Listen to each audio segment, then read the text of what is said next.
Mr. Clippers at Heads Up Cuts and Styles Barbershop and Salon, located at 110 El Bethel Road in the big city of Conway, South Carolina. I'm talking about the place where great staff, great atmosphere, and professionalism all come together. Yes, it's definitely a vibe. We service all ages and all hair types. To book an appointment, just head on over to mrclippers.booksy.com. Again, that's mrclippers.booksy.com. You can check out my work, you can check cost of services, and most importantly, check out those reviews. Man, I'm telling you, 5 stars. Listen, as a licensed professional barber with over 20 years of experience, this is what I do. You owe it to yourself to get the look that you want, the sharpness and the precision, just like you want it. Come on by Heads Up Barbershop and Salon and check out Mr. Clippers. It will be my pleasure to give you the service that you deserve.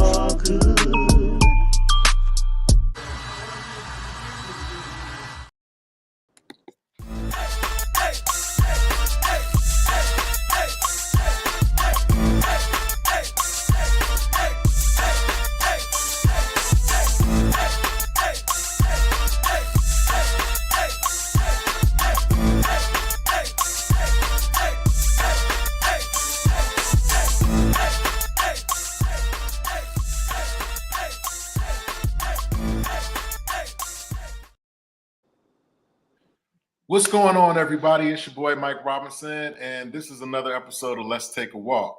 I hope everybody had an awesome week. I definitely did. As usual, same joke. Woke up, went to sleep Sunday, woke up, it was Friday. But here we go. Tonight is no different than what we usually give you. Some of the most bossest, I'm making up words, some of the most bossest, some of the most real, some of the most impactful men and women that we can find. Tonight is no different. I have Mr. Stephen Mcmillon here. He is an entrepreneur. He is a businessman. He's a man of God. We're going to talk to him a little bit about his company, Concrete Eden.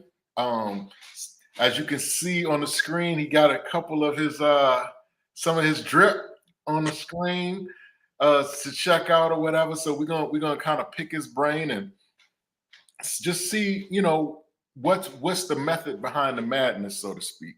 So without further ado, those of you who may not be familiar with Mr. Mcmillon and his movement, I'm going to give him a moment to kind of reintroduce himself and give a little background to who he is and some of the things that he has going on. So with that being said, Mr. Stephen, you got the floor. Absolutely. Thank you. Again, my name is Stephen Mcmillon II. I've been creating shoes for probably about 2-3 years now. Concrete Eden, it actually started as a ministry. So I actually used to do this dance called crumping back when I was like 18 into my early 20s.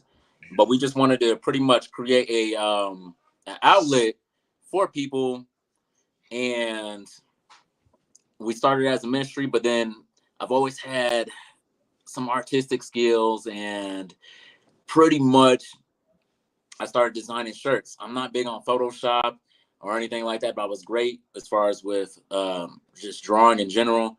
And so I started creating t-shirts and faith-based shirts and whatnot. And that's pretty much how Concrete Eden actually came to birth. And then as I started figuring out how to make shoes and trying to perfect that craft, that's when I just started developing shoes and doing endorsement deals with other Christian artists. And it just started taking off from there. That's awesome. That is super awesome. As we spoke off camera, I am from New York, and so sneakers is kind of like in my DNA, and that's one of the things that's one of my joys, but it's also one of my vices as well. But that's another story. But like you said, you said you started out dancing. So how did you connect the two? Like were they connected, or how did that come together? So pretty much how that ended up coming together is it actually started when I was 11 years old. So when I was 11 years old, just like any kid who was an athlete, my dad, he actually played for the Atlanta Falcons back in '89. He broke his neck his rookie year.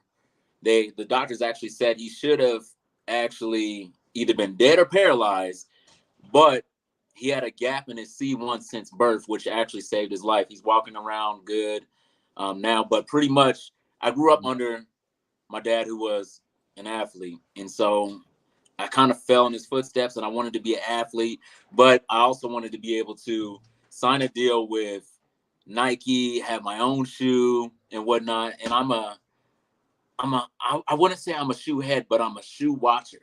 So when people are just walking around, I was always been looking at their shoes, and I started actually drawing shoes and designing shoes when I was 11 years old.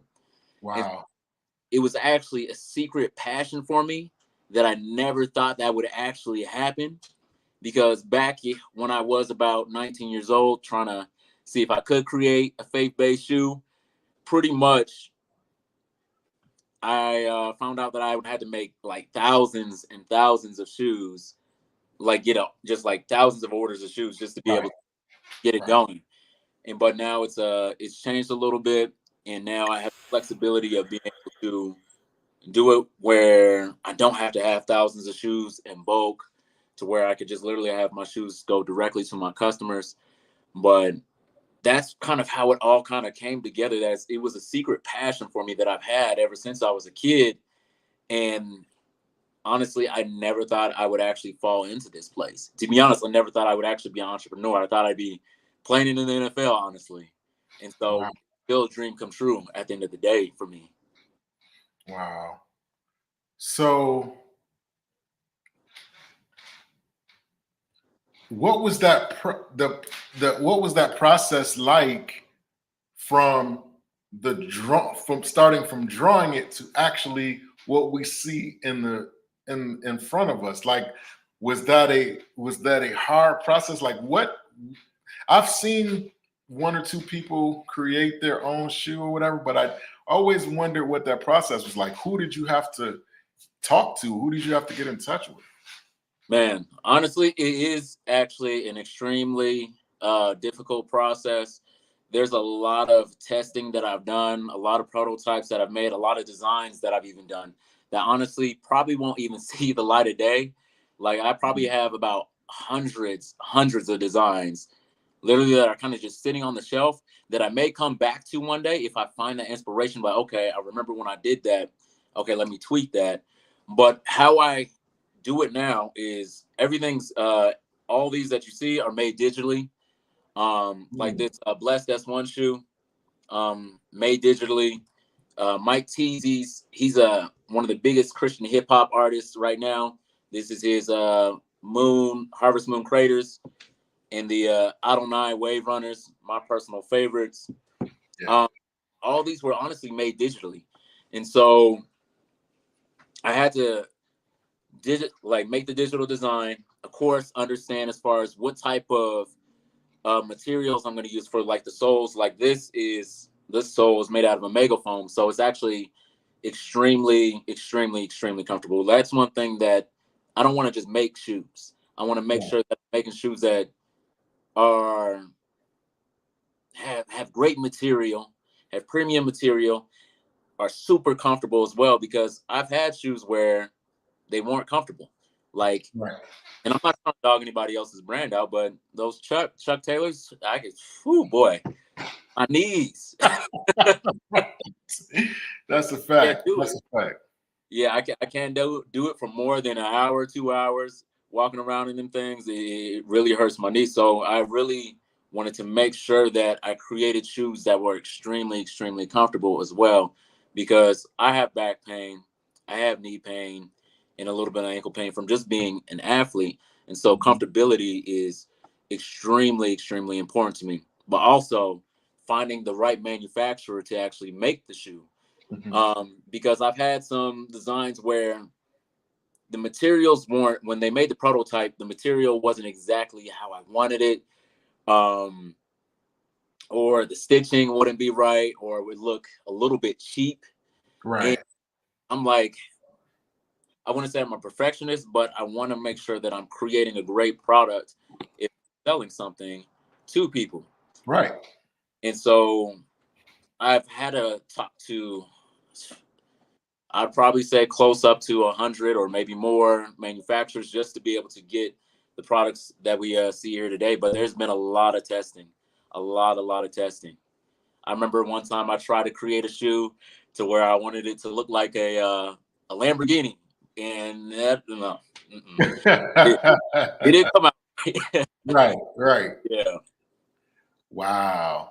So why a faith-based brand? Why? What was the idea behind that?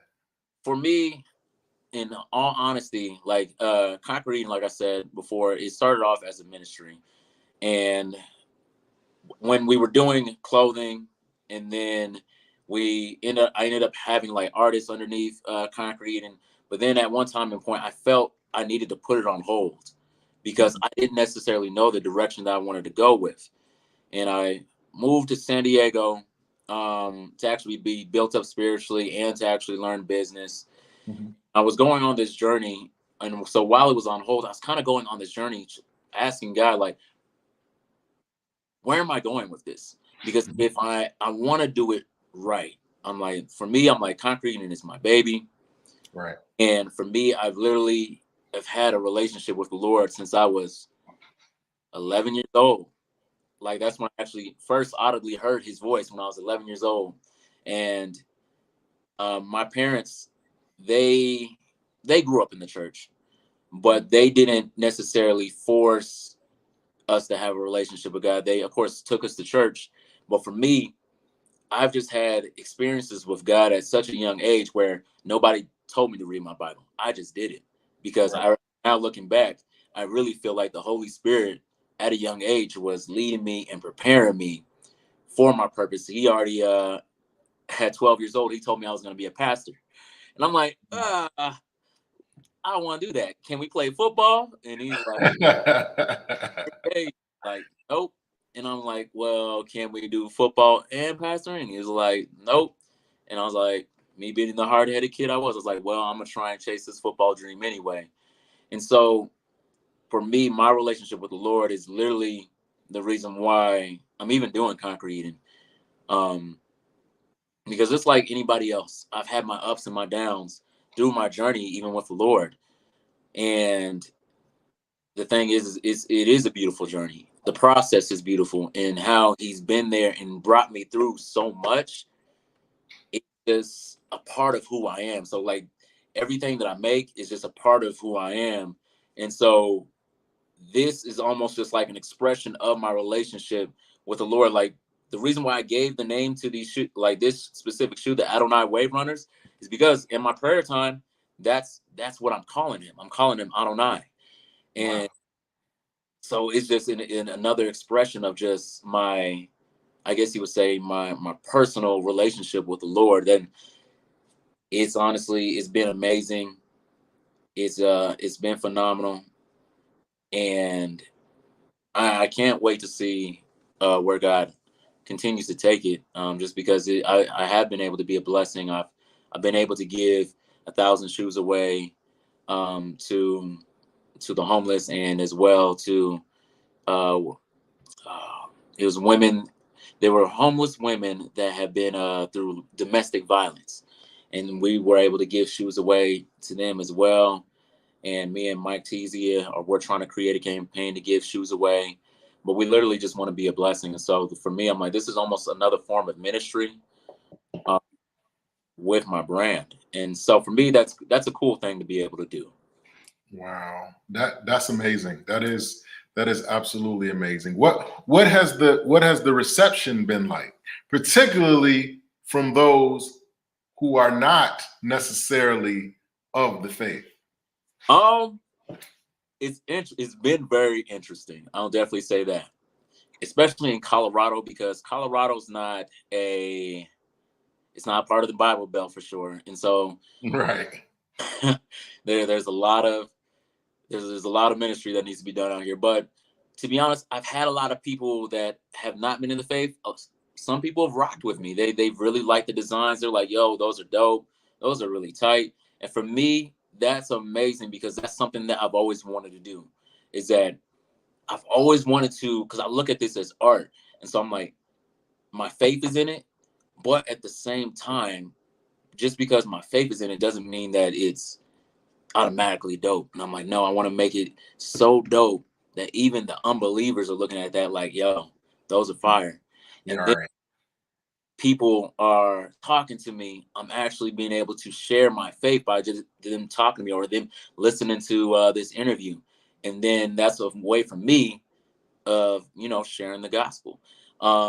There's been some people as far as that have really, really enjoyed it that are believers as well. And there's some people that are like, oh, that's cute and whatnot. So I have definitely a fair share of people who are big fans, believers and non-believers. I have I have some haters, of course. That just comes with the territory, and I understand that just being an entrepreneur. Absolutely. But I would definitely say I have a decent reception as far as with people. We've got over 12,000 followers on our Concrete and Facebook page, and we're creeping up on 3,000 on Instagram, but Facebook's where we've majorly been doing a lot. But it's been cool. Like I've actually, some people who are even secular hip hop artists have the utmost respect Mm-hmm. for the brand and what I'm doing, and just me being a young Black man as well. They have just utmost respect. And when I even endorsed Mike Teasy, I actually endorsed him before he even blew up. And Right. me and him actually ended up becoming like great friends just because of our business relationship. And he has over 100-some thousand followers on Instagram. But when I first came to him with the deal, he had only about 6,000-7,000 followers. And so Wow. he was just extremely grateful. He's an amazing, humble guy, amazing, humble guy. One of the most humble people that I've ever talked to. I haven't even got to meet him in person yet. But we have this great relationship. He's prayed for me. I prayed for him. And I honestly, I can't wait to see who else ends up joining the Concrete Eating family to where I can do some more endorsements with and even help their dreams come true too. Because I'm like, this is a dream come true for me. I can help other people have their dreams come true too. Right. Wow. And that was one of the questions I was going to ask you. Who have you been most surprised to find out knew about the movement? Oh man. So it was really cool. This was January.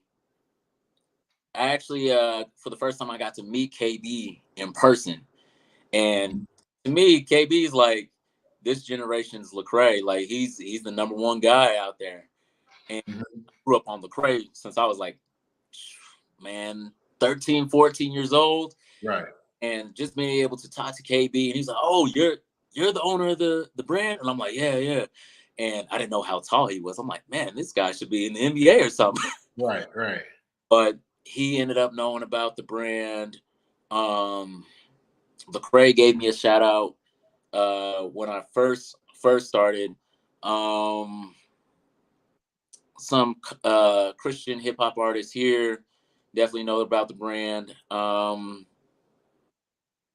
Bizzle, for the first time, he commented on something about a month ago as well, and that was really dope because I Mhm. actually got to meet Bizzle back in my Crump days a while back. So that's really been cool. And actually, even oh man, I'm gonna mess up his name. Oh, he's in Oklahoma. Pastor Michael Todd. Michael Mhm. Todd actually bought a pair of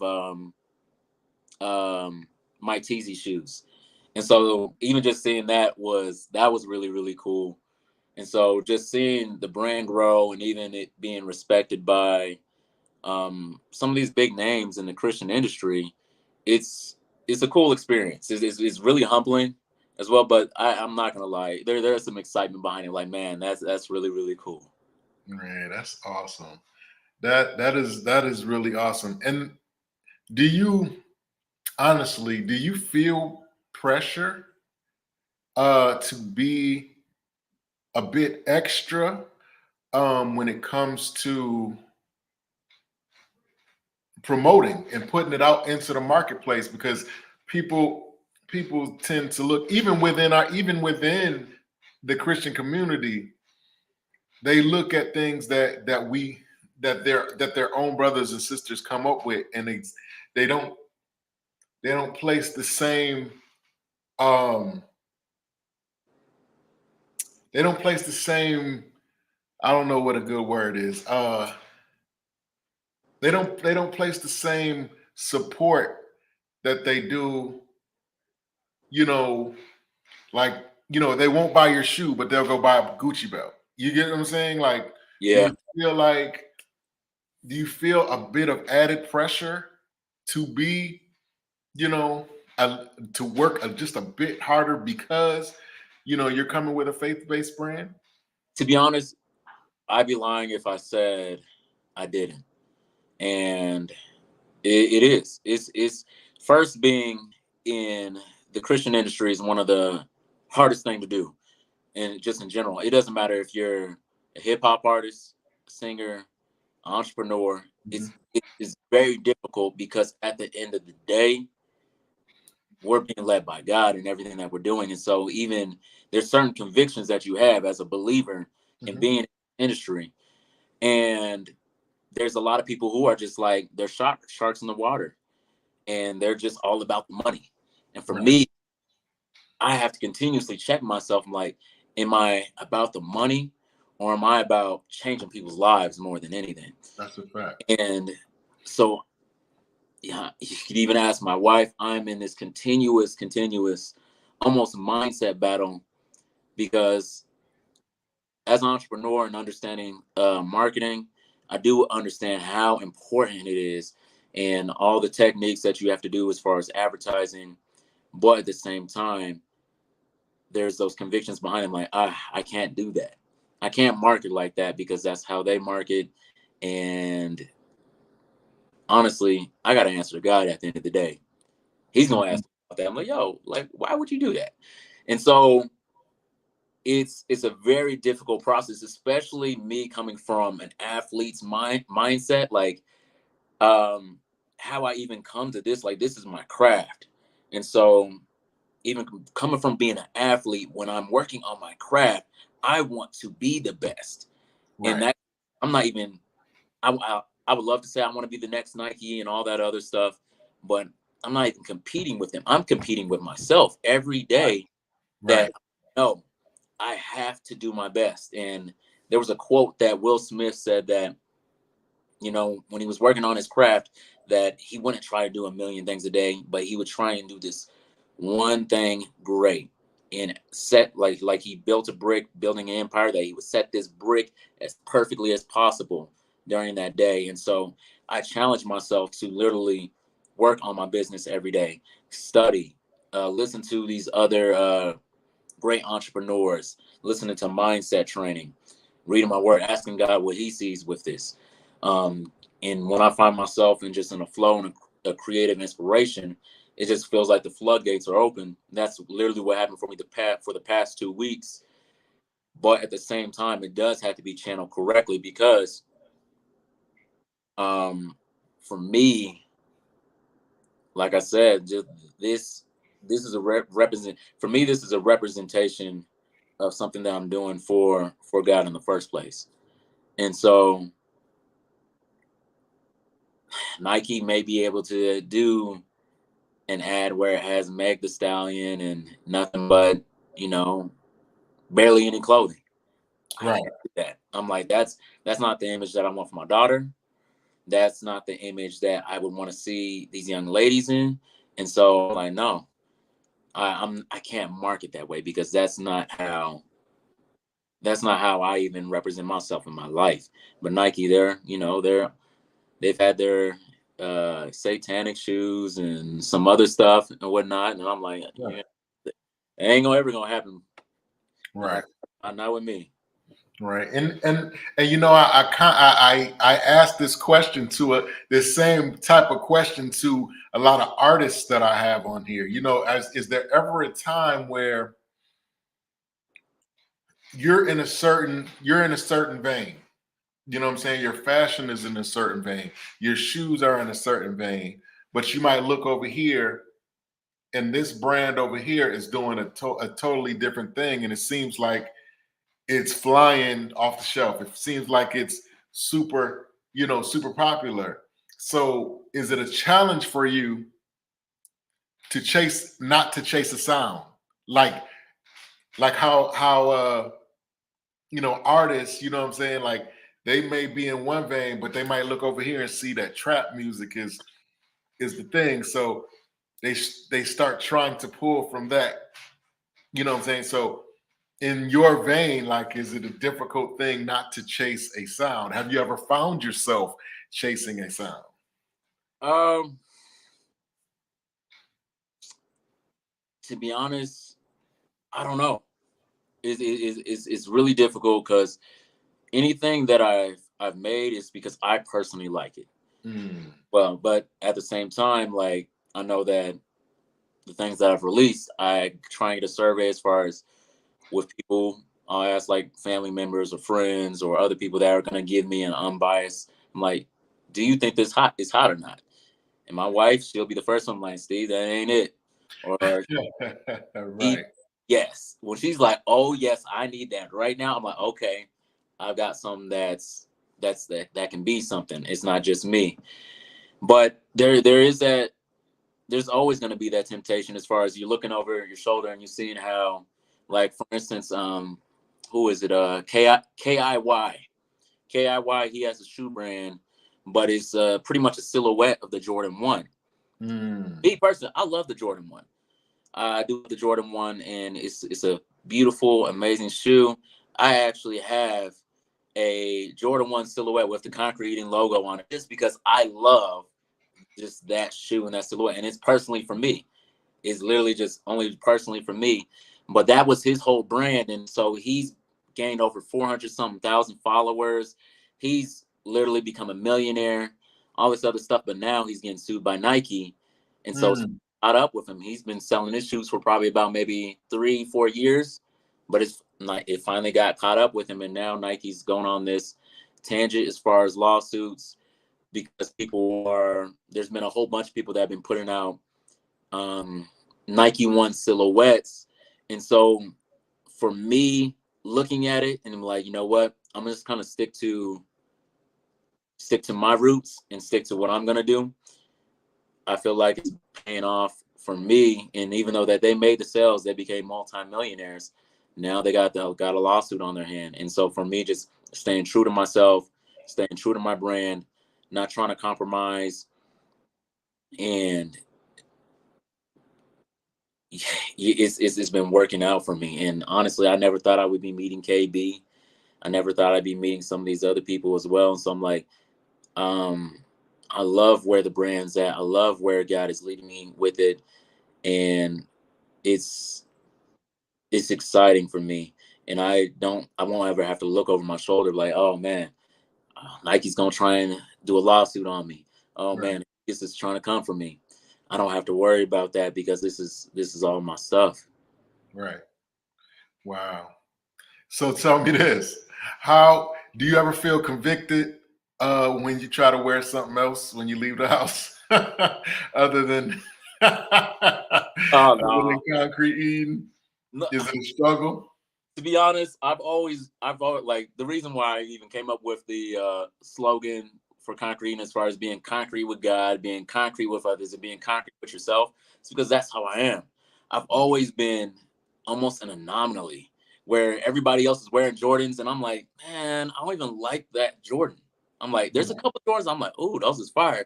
But there's some people they literally just they're following what everybody else is doing. They're just like everybody else, and I've never been that way.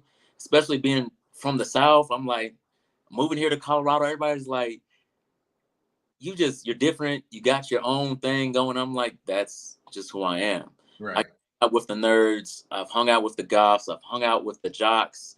I've hung out with the geeks. I'm literally, I would say I'm almost like a chameleon. I can hang out with everybody and be cool with everybody, but I'm still always going to be true to myself. And so when I walk outside and I'm wearing something everybody else's stuff or I'm wearing some Nikes, it's because I genuinely really, really like it. Like there were these Yeezys that I had that I can't remember which ones they were. They were the mid top, high top one, gray ones, the ones with the strap. I can't remember the name of them, but it's one of the ones released with Adidas. And a lot of people liked them out here in Colorado, but I'm like, man, I don't care. These are hot to me. I like it. So I've always wore what I liked. But the more that I'm making, majority of the time I am wearing concrete eating something. I'm wearing a concrete eating shirt. I'm wearing a concrete eating jacket. Right. But that's one of the cool things as far as having your own brand, because you could wear your own stuff. That's right. Yeah. That's right. If you could have it your way, right? What is the ultimate goal? When I put on a concrete eating anything, shirt, jacket, hoodie, whatever, what is your desire for me when I wear your gear? What if you could have it your way? What would your desire be for me as a consumer of concrete eating? Definitely, first and foremost, I'd absolutely hope that if you were wearing the shoes, that you think that they were absolutely comfortable and end up becoming one of your favorite shoes.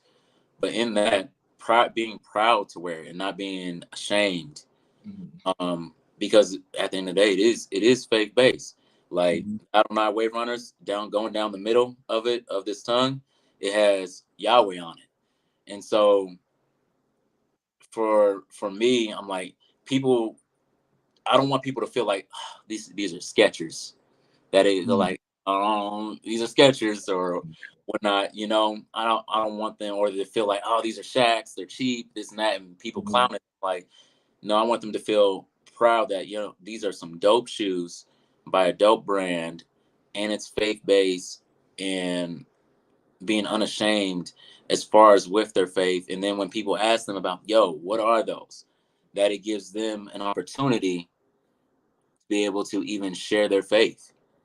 And that was kind of my main thing. Like, even with this, people always say, like my dad, he was on a golf course and some guy was trying to clown him. And it was like, your shoes say blessed and this and that. And he's like, yeah, it does say blessed and whatnot. It's like, it's actually my son's brand.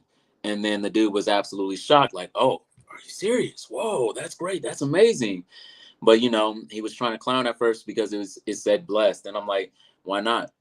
You know, why not be blessed? Why not be able to walk in your everyday life being blessed everywhere you go and having just that mindset of being blessed and being able to even wear that and say that it's blessed and it's nothing cheesy, that it's actually something really dope to wear. And so that's one thing I want people to feel.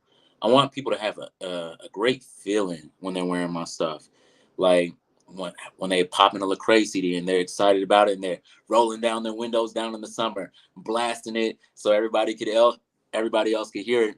I want them to have that same feeling when they have my shoes and knowing that it's actually a great product as well. I want to touch back on something that I asked you earlier as far as the reception that you've gotten. This is an analogy that I give a lot of times when I'm interviewing. Like, you have two groups of people. But they're not haters. I'm going to give you a disclaimer. They're not haters, though. They are people that genuinely care about your well-being. So you got one side that says, hey, yo, Steve, I know somebody that tried to do what you're doing right now, and it didn't really work out, man. They lost a lot. You know, they lost their money. They lost this, that, or the other. You might want to kind of rethink this thing. But then on the other side, you got people who will say, yo, you're not doing enough, bro. You need to be up there with whomever.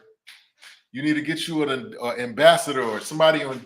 You need to be pushing out there. So in essence, you got one side that's saying you're not doing enough, but then you got another side that's saying you're doing too much. is that something that you had to contend with in your journey? And these people, and again, these people genuinely feel like they have your best interest. They're not necessarily haters. They're people who just feel like they're doing you a favor by telling you whatever they're telling you. Is that something that you had to contend with? Yeah, absolutely. And especially when I first started the brand, it's almost, I've always almost been the underdog all the time in my life. I'm only 5'6", and so even playing football, people are looking like, "Oh, you too small. You too small to play." And so I always had to work harder. And I'm like, okay, I hear you. I absolutely hear you. And hear what you're saying. But I'm gonna show you why I can make this work and I can make this happen. I really believe then the mind's just being almost like having that, what is it? Kobe Bryant had that Mamba mentality. Right. And it's not always about just proving people wrong, but it's just about your measure of what a success is. And so when I'm a storyteller, so I'm gonna just tell this story real quick. When I was in high school, I was always kind of counted out, even though I was one of the best athletes since I came in as a freshman. I went to a majority Caucasian school, and it was a college prep school as well that had tuition. I was there on a scholarship, and going into my freshman year, at the end of the season, they brought me up to varsity, and the coach, he was in love with me. The coach ended up leaving and ended up coaching college ball, and ended up having a new coach. And then there was a lot of politics that kind of came into play. There were some people that were like, "Hey, Steve, they're dogging you at running back. Everybody knows that you should be the starting running back. Focus on DB. That's what your dad played. Focus on DB. You will literally be the best DB in the state if you just focus on DB." And I'm like, nope, I'm gonna play running back. I hear what you're saying, and I'm gonna still play DB, but this is what I love more so than anything. So I'm gonna still continue to press forward. I'm gonna take the criticism, and I'm gonna do everything that I can, and so I'm gonna take it. But at the same time, I'm still press forward because this is what I feel like I'm supposed to do. And going into my senior year, I ended up squatting 560 pounds. I ended up running mid 4.4, and I was killing it. I was killing it until I ended up hurting my knee. But at the end of the day, I've always carried this underdog mentality. When I started dancing, everybody said I sucked. Even my family was like, "Yo, stop it." And I'm like, okay, I look terrible now, but just wait a year from now. And then literally it was about a year and a half later, all my family members were fans of me. Other people ended up becoming fans of me because I didn't quit. I heard what they were saying. I had those moments when I did want to quit, but I heard what they were saying, and I'm like, I hear what you're saying, and I need to work on this, which is true. But at the end of the day, I'm not gonna quit. I have a no quit in me. I want to be able to get to the finish line before I look back and say, okay, I've done everything that I can. I know now that I'm finished with this, and now I have to move forward into the next thing.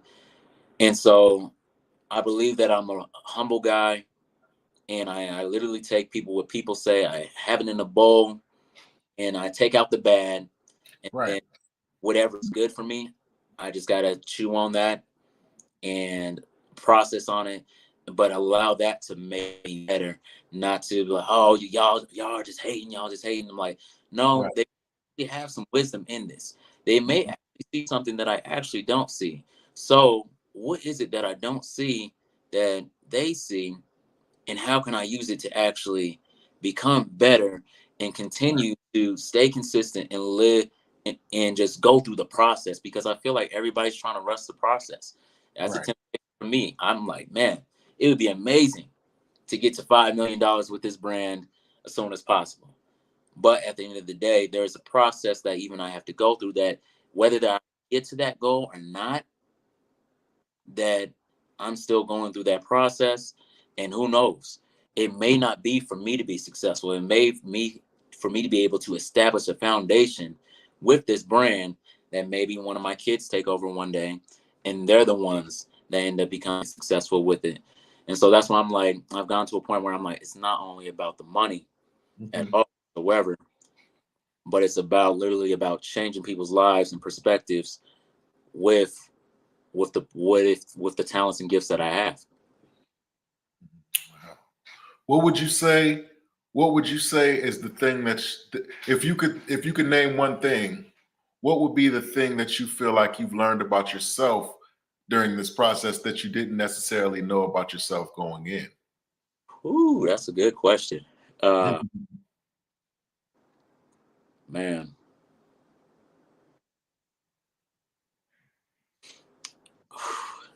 To be honest, I've had moments where I've struggled with anxiety or depression, and that's actually been majority of my life. And what I feel like during this process has showed me was that not every design, or I'll say it in a more general statement, is that with every gift and talent that God gives us, it's not always for us to be able to make $1 million off of. That's a fact. Sometimes he gives us those. Now, can we? Absolutely. But sometimes he gives us those gifts and talents to actually help us through those moments of depression, anxiety, and all those things. And those literally something that where we're able to get away from how we're feeling. And so that's something for me, a person who would struggle with it. Once I'm on my computer and I'm going, I'm no longer in that dark place where I was before. That's something that the Lord showed me, that those hundreds of designs that you made wasn't for you to make a whole bunch of money off it or anything like that. That was literally you using it as to get out of your own head, to get out of your own place. Just like a kid, an inner city kid who's staying in trouble all the time. But when they end up finding a sport that they absolutely love, all those emotions and traumas and everything that they've been through, they're able to channel it through this sport, and it actually be beneficial for them to where they're not stuck in this pit of this darkness.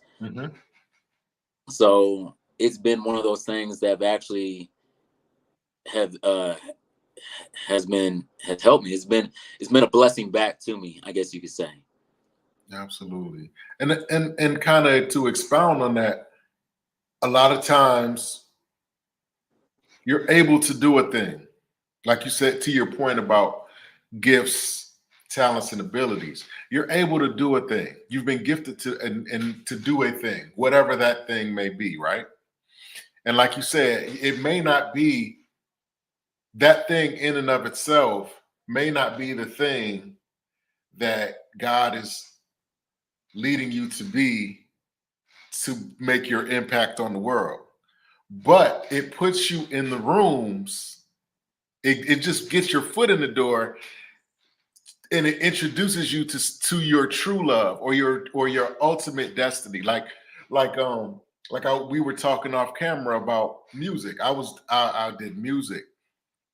I still do music, and it was about, at first it was about strictly about the music, about the creating, writing, producing, whatever. Well, more really writing, mainly writing. But as I started getting more serious about it, I realized that I like promotion. I learned how to produce. You know what I'm saying? So now I can make the track, write the track, sing, perform the track. These are things that I didn't know prior to, and has actually enhanced what I've been able to do. And again, has put me in rooms where ordinarily I wouldn't have any business there. You know what I'm saying? I can quote unquote talk the talk in most arenas. And that's one of the cool things and clever things that God does to get us to our ultimate, again, our ultimate destiny. And so when you said that, that definitely got the wheels turning. But again, I really think that it's dope what you're doing, and it's a very, very bold move, because us being men of color, we understand that our appearance Mm-hmm. holds a lot of weight. Yeah. And so, you know, what we put on our bodies, the brand, labels, and if we're matching or not, if our clothes are ironed, or these things matter. These things matter. You know what I'm saying? Yeah. For you to do what you're doing is definitely bold, and I for one definitely respect and tip my hat to you. Thank you so much. I really appreciate that a lot. And I'm first and foremost, I'm really grateful again that you have me on here. It is such an honor, and even just having this conversation with you, man, is different than, of course, us messaging back and forth and me being Yes, able to sir. speak your voice, Yes, sir. even hear your story. Mhm. Is an absolute honor, and hopefully, um, this moment could be in a book or something, or a movie one day or something like that. Yes, sir. Yeah. Absolutely. Again, man, I tip my hat and I truly respect what you're doing, because, it's definitely a bold move. And the black Jones, I really, really, really dig those. I really do. Um, and I definitely plan on getting some, because that it's something about that black that's just it's crazy. Like, but anyway, um, what is your intention? Speaking about the shoes, like what is your intention for them? Is that is it an athletic shoe, or is it a lifestyle shoe? What direction do you feel like you want to go in? Honestly, this one, it is it is a running shoe, but Mhm. at the same time, it is an athleisure shoe. And so it is a little bit of, I guess you would say, almost a luxury lifestyle, but you absolutely can go play ball in it. You Mhm. absolutely can go run on the track with it. You could go to the gym in it. It has all the support that you need to be able to be an athlete, but as well walk around in it and have it actually look dope. Because so for instance, there have been running shoes. As being a former track athlete, there have been running shoes that I would absolutely I wouldn't want to walk around in school in, because, like, to be honest, they weren't fashionable. I'm like, they Mhm. didn't look good to me, but I knew that they were essential for me when I got on the track because of the support that I needed, Right. just even in my running form. But with this shoe, and even I would even say that even about what was it, the Yeezy 350. Mhm. The Yeezy 350, they're absolutely comfortable. I do believe you could go in the gym in them, but they're not meant for you to run around in and juking people and all that. Not meant for basketball or anything like that, Right. but you can go to the gym in them and whatnot and do some lifting, but they're not meant for, like, all purpose. This shoe is definitely an all purpose shoe. I style it a little bit. Like with this, I put the gold tips on it. I personally did that just for my own shoe, because I'm like, I wanted to see what it would look like. Right. But it is an athleisure shoe, but it's a all purpose. Literally, you could do anything in it. This one is more athleisure. You can go to the gym. You could even run in it, but you can't play basketball in it, or you can't play a pickup game of football, just because of the material. It's a lot more flexible around Mhm. the foot, and the laces, even how you see the laces on the sides and whatnot, they're not there's not a lot of support on the side. So when you're trying to make a cut, because of that mesh material on here, the foot's gonna stretch just a little bit. Right. So this shoe is literally made for more athleisure more than anything. Mhm. More, you could go to the gym, you could run if you're like just doing some regular running, but it's not meant for extreme athletes, I guess you could say. How much attention? How much attention do you pay? Not necessarily to other brands per se, but just the technology of the shoes that are coming out. Like, certain types of soles, or certain types of Hmm. ankle support, a certain type of, whatever. How much do you pay attention, if at all? Um, and it just goes back to the root of who I am. When I really commit myself to something, I end up becoming a student of it. It's just almost who I am. So I tapped into a little bit of hip hop, writing music before. And what I did is that I literally studied the greats. I studied Pac, I studied Nas, I studied Kendrick and all these other people and whatnot, because I'm like, okay, why did they write their stuff that way? And why did they put it that way? Even some of like 80s hip hop, I would study this because I'm like, okay, I want to understand why they did it. And even same with football, I would study Barry Sanders, and I wouldn't just watch highlights. I would literally only look at his feet and be like, okay, this is how he's moving. Okay, if I want to be great like him, I have to learn how to do that. And of course, sooner than later, put my own type of sauce on it. But I really truly believe that if you're trying to come into anything, yes, be original. Be everything that you see, that your vision and everything that you feel like that's what it's supposed to be. But study. There's a reason why people say there's nothing new underneath the sun. Right. That there are people that have came before you that have a little bit more wisdom, that understand a little bit more, or even that they're even further along. So why would I shun myself? Like, I'm not going to pay attention to anybody else. I'm just going to focus on me. For me, I feel like that would be foolish, because I'm rejecting wisdom and I'm taking a longer route to get to where I actually want to get to, when I'm like, okay, study the greats, understand what they're doing, and even see the innovation as far as seeing the trends that are coming ahead and doing that. Like, people were dogging, like, to me, honestly, I know a lot of people don't like him, but I do. I felt like this since like 2015. Kanye has been ahead of his time for a while. He's been ahead of his time as far as musically. He's been ahead of his time as far as even fashion wise.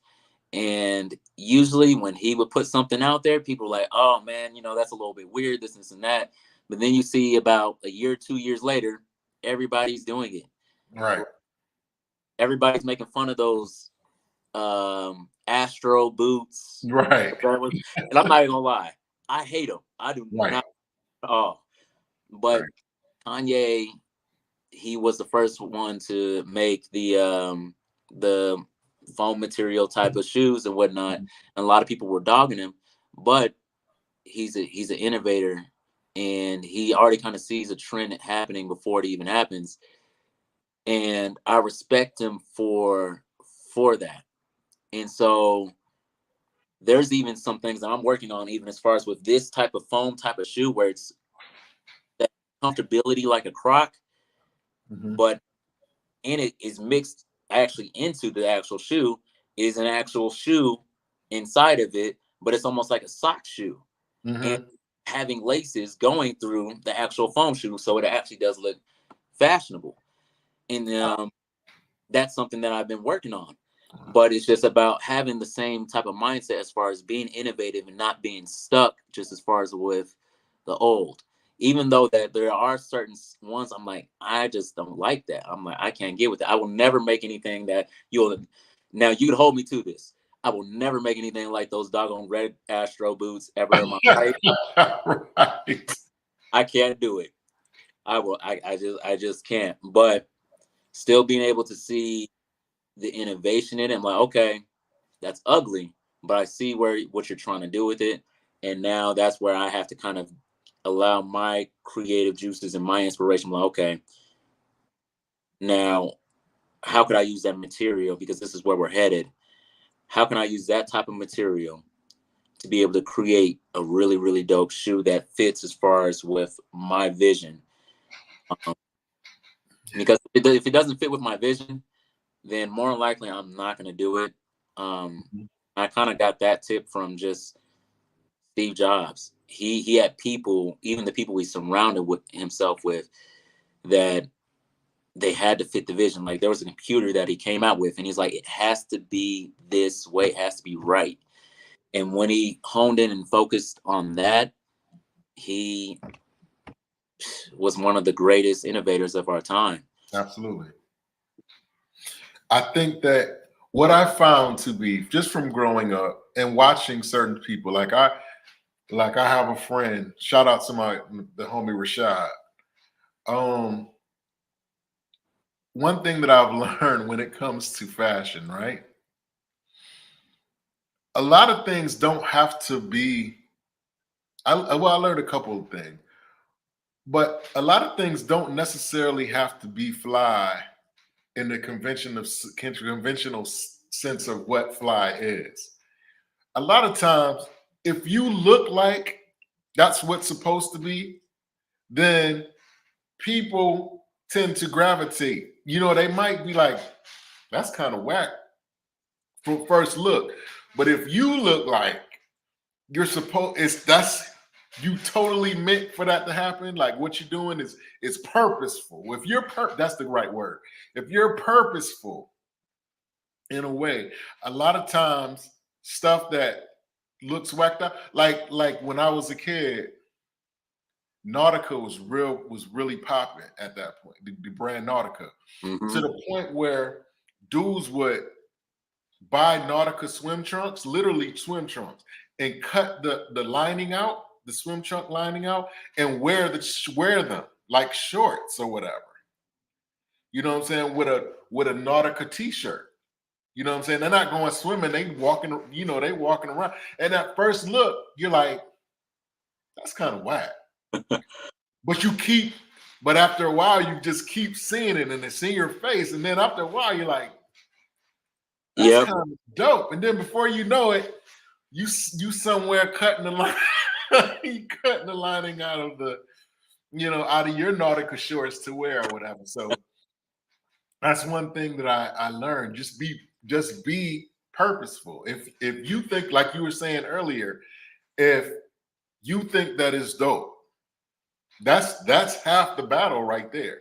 So when you continue to be purposeful in it, like I have a t-shirt brand. This is one of my t-shirts. With God, all things are possible. But a lot of times I don't wear this spelled out. I wear WG ATAP. That's what I wear on my shirt. That's dope. And when I first started wearing it, people was like, what is that? And then after a while, they kept seeing me wear it, different colors, different style. Next thing you know, they're like, yo, you got that in the size? You know what I'm saying? You got that in that? You know what I'm saying? So when you're purposeful and you continually, and you believe in a thing and you truly are, and more importantly, if you're truly led to do said thing, then that's half the battle right there, man. And I guess that's what I guess that's what I'm meant to minister to you, man. Whatever you do, just be purposeful in it. You know what I'm saying?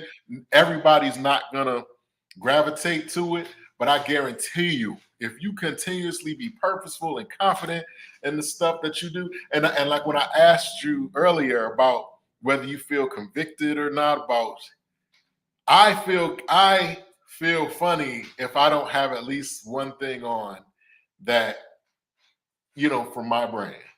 Yeah. I just kind of have a complex about that. But but I guess, like I said, what I'm telling you, not to talk you to death, is that continue to be purposeful, man, because what you got something. So don't ever doubt that. You got something there. I appreciate that. That's honestly, and just even being on a personal note, thank you for that encouragement, because I do have those moments where I'm like, what am I doing? What am I even doing this for? I want to quit. I think that's just me having a human moment. Mm-hmm. Usually the person that before God would tell me, my wife would be like, boy, what you talking about? Like, you're doing great. You're doing phenomenal. No, it may not be to the measure as far as where you want it to be, but you have something great. And there are a lot of people that actually do buy it. So you got to get back up and get back in it. But even you saying that being somebody outside of my normal box, where you're saying that it's extremely encouraging. And I wanted to say thank you, thank you for that. Absolutely. Be purposeful, man. Be legitimately purposeful, like whatever, bro. Because like I said, one thing I've learned is if you keep putting that in somebody's face, in people's face, and especially when it's got a positive message, you know what I'm saying? You see all these other people doing this stuff, like you said, demonic. And I saw the one joint where they put blood in the shoes and all of that. Yo, be purposeful. Because if you stop, then what does that say? What's the alternative? Being like everybody else? You know what I'm saying? Being conforming? You know what I'm saying? What is that? Where does that leave you? And I'm gonna tell you this too. Just by you completing this, just forget selling anything, a single shoe. Just for the fact that you completed this, you are light years ahead of your peers. Wow. You are light years just for the simple fact that you completed it. Wow. Because think of it like this: your friend group. That's not just a group of people. That's a group of ideas. That's a group of dreams. That is a group of visions that may or may not have ever come to fruition for whatever reason. But here you are. So not only are you a business owner, you are absolutely a maybe an unofficial official mentor, or an example of what persistence, faith, and the Mamba mentality gets you. You get what I'm saying? You are so far ahead. If you only sell 5 shoes, you still light years ahead of the people that are around you. You know how they say people that if you're the smartest person in the room, change the room. Yeah. You're the room, bro. You're the next room. Oh, wow. You're the next room, bro. Like, understand that. You are the next. You're not even in that room. You are the next room that the smartest person is supposed to be in. Oh, wow. That's amazing. Wow. Thank you. Yes, sir. Yes, sir. God just gave me that. You are the next room. Simply because you completed the mission. Wow. Man, that's amazing. That's a word. Thank you so much. Absolutely. Yeah, that really blessed me right there, Aaron. Absolutely. Absolutely. Wow. I'm glad we got that recorded. Huh? I said I'm glad we got that recorded, because I'm definitely coming back to that. Absolutely. You are the next room, bro. Like, so continue. Yes. This is my last official question, man. This is a question that I ask all my guests. So just take a moment. Okay. Think about it and give me the most honest and transparent answer that you can possibly give me. What would have to happen in your life, if it hasn't happened already, for you to consider your life a success? What does success look like for you specifically?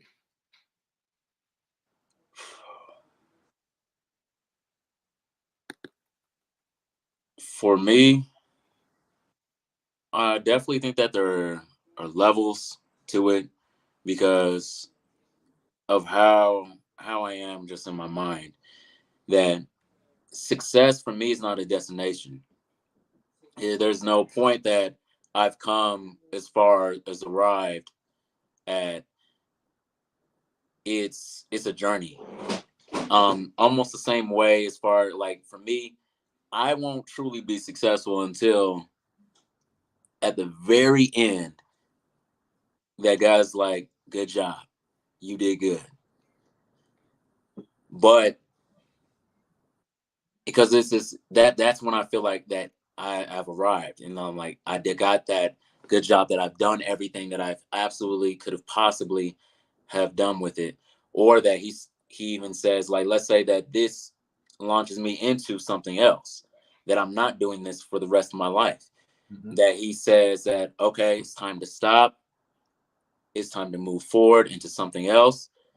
That's when I'm going to be like, okay, I've done everything that I possibly could have, and I did it with all that I could, every fiber of my being, and I was great at it. Like, I have this thing in me where I'm like, I want to be great. Not great for other people, but great for just for me. I'm like, and even when I go and coach football and whatnot, I'm on the field, some of these young guys, they look at me and like, oh, coach, you over here walking around with your knees hurting and whatnot, you can't do nothing. And then and I'm like, oh man, he was actually really good. And when he walks around, he looks like an old man. Right. Or even when I used to dance, battle, and crump and all that, I'm known as one of the greatest crumpers and pioneers for that dance in Colorado. And I'm absolutely fine with being away from the movement and not dancing anymore. I go to support every now and again just to show my face to some of the guys that I kind of like raised up. And I look at that and like, that's like, some of these guys even surpass me as far as talent and skill. But I sit back and I'm like, man, this was the vision in the first place. And that I moved on from it. I don't have a yearning to do it anymore at all. Even football wise, I don't have a yearning to do it anymore. But it was successful. And now the next somebody else that I taught and raised up is the leader in it, and they're doing well with it. And hopefully that they're doing the same, raising up leaders and doing it as well. And so even with this, once where I actually probably do believe like God will have me end up doing something else years later on down the road, that this may get passed down to my son, and I could sit back and give advice and give wise counsel and look at him like, okay, I built the foundation. I built something that is sustainable. Now somebody else is doing it, and they have it a little bit easier because I've already created a successful plan for them just to be able to follow, and they're doing well with what I've already built. But it kind of goes back to the accumulation of everything, that success for me is not just that this destination, oh, I've made it, I'm good now, but it's like me continuously being successful into the next thing. Like Kobe, I love his story. I hate how it necessarily ended.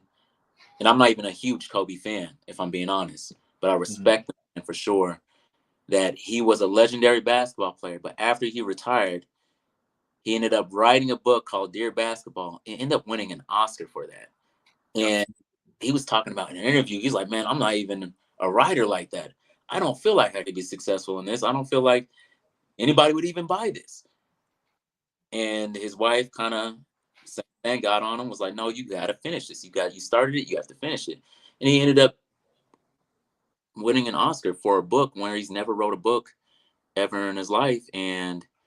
But that was one of those moments as far as that he did basketball and he woke up from the dream that he had, and he had to move into the next dream. Because is it something that's saying that I say that dreams don't last forever, but your last name will. And last name is the legacy that you leave behind. And he was more than basketball. The dude, definitely brilliant mind for sure, but he was definitely way more than basketball. He was a book author, a great father, ended up becoming a mentor and a leader after he was done with basketball, where before he wasn't mentoring people while he was actually in the league. He was more about himself. And so even that growth, as far as that continuous growth and continuously moving forward, is how I look as far as our measure of success, and measuring it to how we I guess our purpose, the purpose that God has given us. The purpose that God has given us, if I measure up to that and God says that I've done good, that's success to me. Whether I've made $1 million, whether I don't ever sell another shoe ever again, or whether I don't do anything at all, if he says that I've done it and I've measured up to it, then that's what's successful to me. And that's honestly what would make me feel satisfied with what I've done with this product or anything else that I would honestly do. Wow. That's awesome. Listen, no, you were going to say something? Oh, no. I'm done. Like I said, man, I tip my hat to you, and I respect everything that you're doing, man. We went over a little bit, but that's fine. One last thing, man, before we go on, I want you to shout out your family, man, and just give a little background on like what role have they played, your wife, your kids, and whomever else has been a factor. Go ahead and shout them out before we sign off.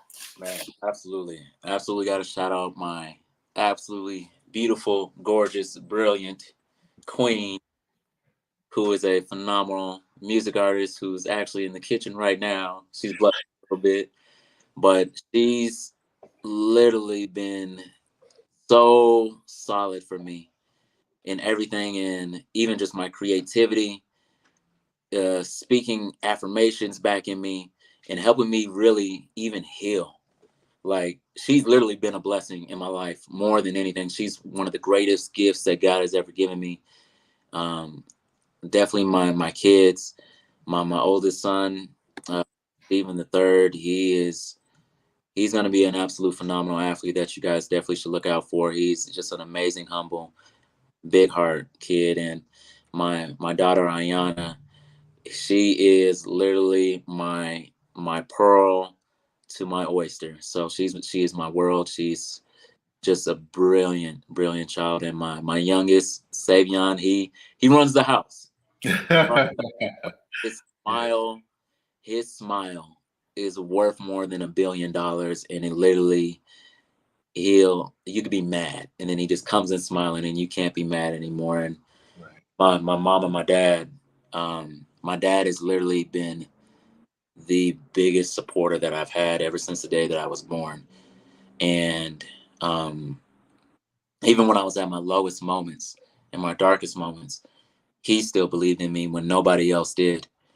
And I really treasure the best friend relationship I have with my dad, my mother, with just being the woman of God that she is, and integrity and character, and walking with class and integrity. She's absolutely phenomenal. And my brother and my sister, who are literally my road dogs and my best friends.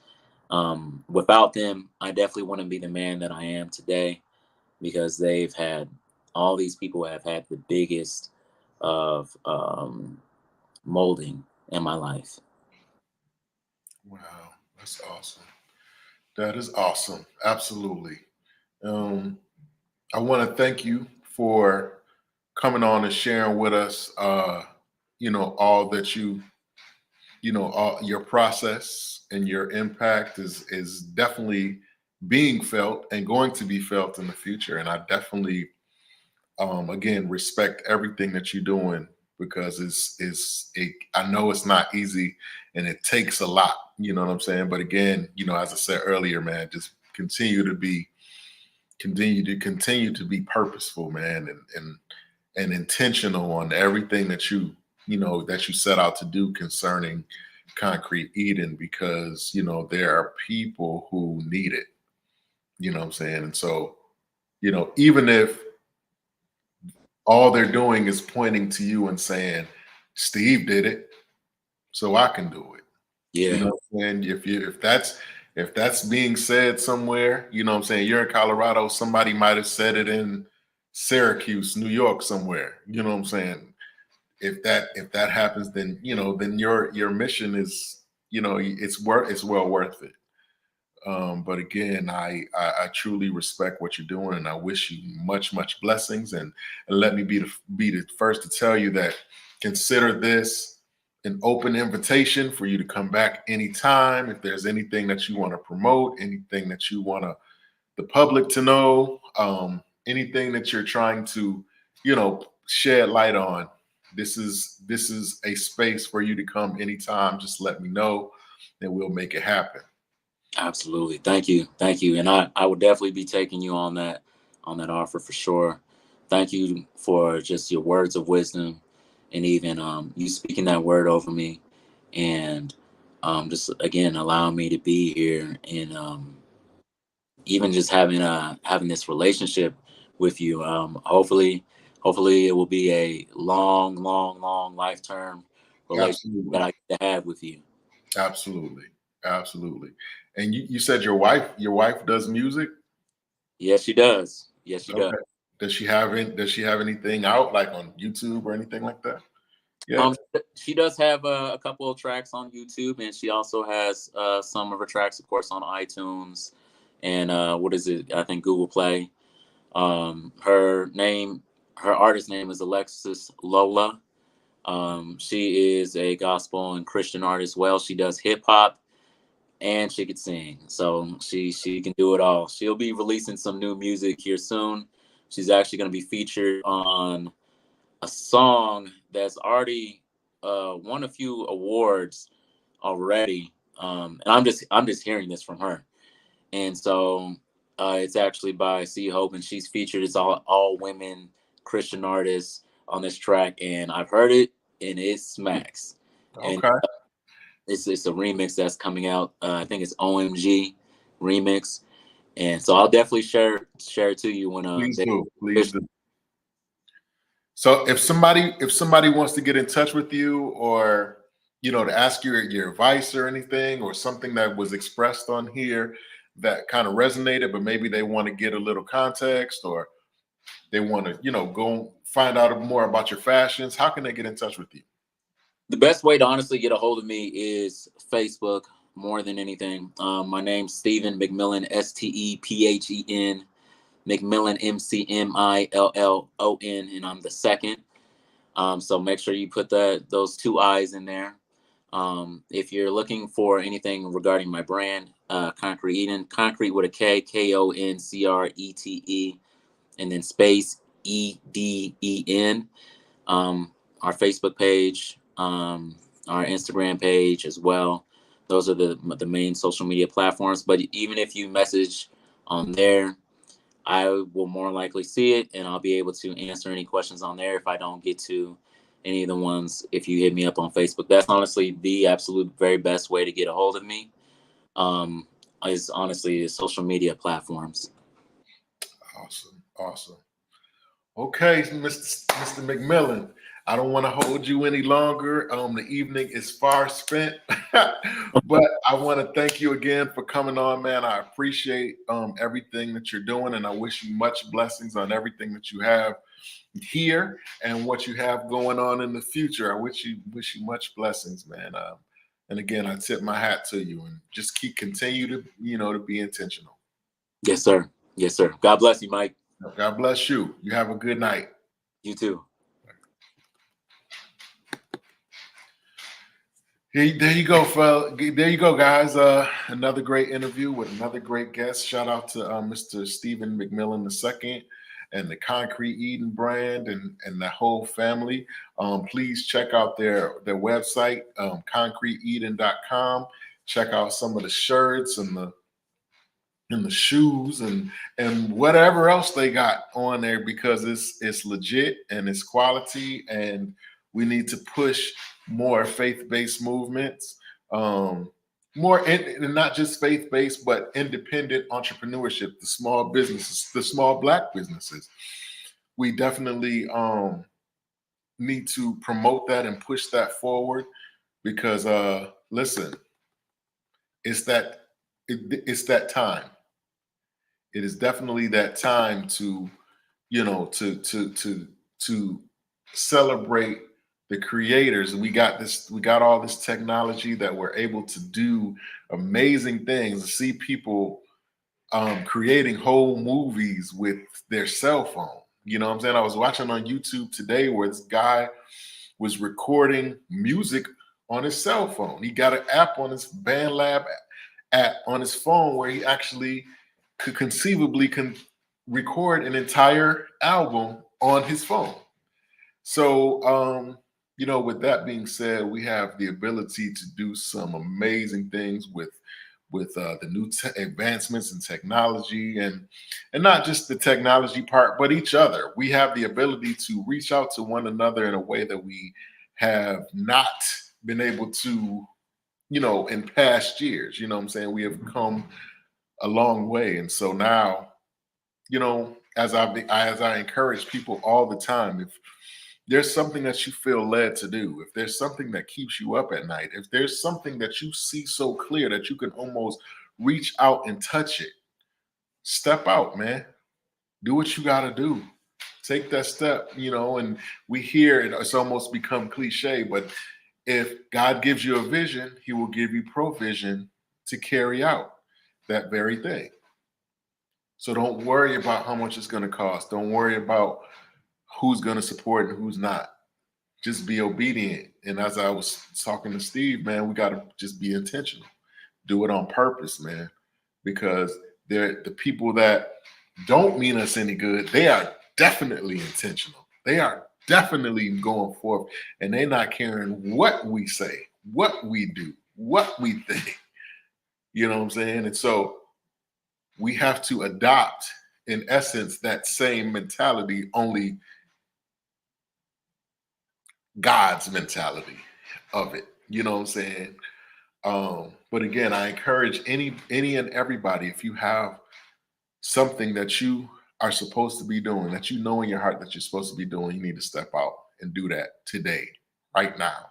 Write it down. If it's a script, if it's a book, if it's a song, if it's a play, if it's getting a degree, if it's taking a trip, if it's asking that girl out that you had a crush on forever, if it's even if it's asking her for a date, putting up your courage to ask her out to dinner or something, do it, because it's the beginning of God's purpose for your life. And that's really all I got, man. But I thank everybody that has come out and checked us out, watch this this interview. Please tell a friend to tell a friend to watch the playback. We're on YouTube. Please hit the like button on the Facebook and on the YouTube. Let's hit subscribe on the YouTube. On YouTube, we're trying to get our subscribers up.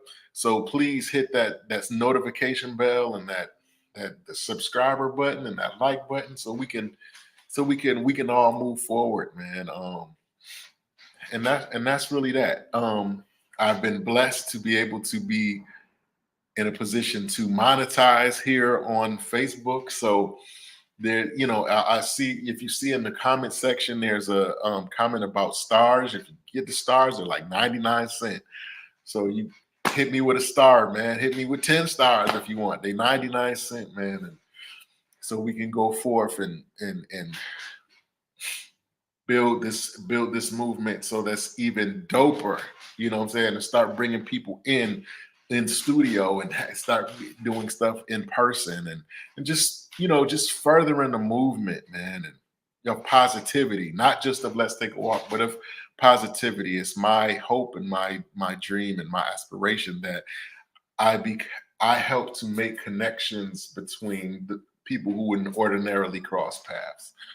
You know what I'm saying? That's anytime I hear a testimony or a story about that, it does my heart good, because that's what this thing is all about. It's about the people who don't necessarily have the name that those who have a machine behind them have. You know what I'm saying? They don't have the platform that some of their peers have based off of whatever. You know what I'm saying? I'm happy to be a part of the journey. I'm happy to be, something that people can point to and say, if I can get on, if I can't do nothing else, I can get on Let's Take a Walk and let people know what I'm doing. So, with that being said, man, I'm not going to talk y'all to death. But just, yeah, I guess that seems to be the word for the day: purposeful and intentional. And that's it. So with that being said, man, y'all have an awesome night, and I will see you guys tomorrow. I'll be on tomorrow night too. We're gonna do part 2 of the Christian music artist panel that everybody was talking about in January. So we're gonna do part 2. We're gonna have a couple of new players on there, but it's still gonna be the same energy. So please check us out.